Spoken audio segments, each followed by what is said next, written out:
ہم کریں گے ہر مظلوم کی حمایت۔ السلام علیکم، میں ہوں حورین فاطمہ اور آپ دیکھ رہے ہیں حمایتی نیوز HD چینل۔ نظر ڈالتے ہیں آج کی اہم خبروں پر۔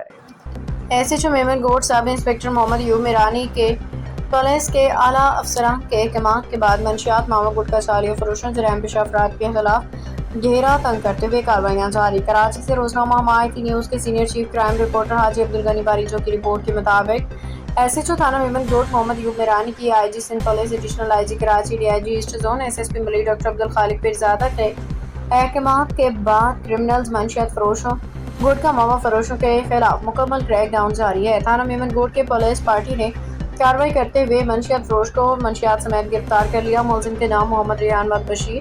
منشیات ماوا گٹکا چالیہ فروش سے 50 پڑیاں مجرے صحت گٹکا وزنی 1700 گرام برآمد ہوئی ہیں۔ گرفتار ملزم کا مزید ریکارڈ چیک کیا جا رہا ہے۔ ملزم کے خلاف مقدمہ درج کر لیا گیا ہے۔ SHO میمن گوٹ سب انسپکٹر محمد ایوب میرانی نے میڈیا کو تفصیل دیتے ہوئے کہا کہ مجھے تھانہ میمن گوٹ تعینات ہوتے 4 دن ہوئے ہیں۔ میں انشاءاللہ تعالی کرمنلز منشیات فروشوں ماوا گٹکا چالیہ فروشوں اور ان کو سہولت کاروں کے خلاف سخت کارروائیاں عمل میں لائی جائیں گی۔ باخبر رہیے ہر جگہ ہر وقت، جانیے ملکی و غیر ملکی حالات و واقعات یقین کے ساتھ۔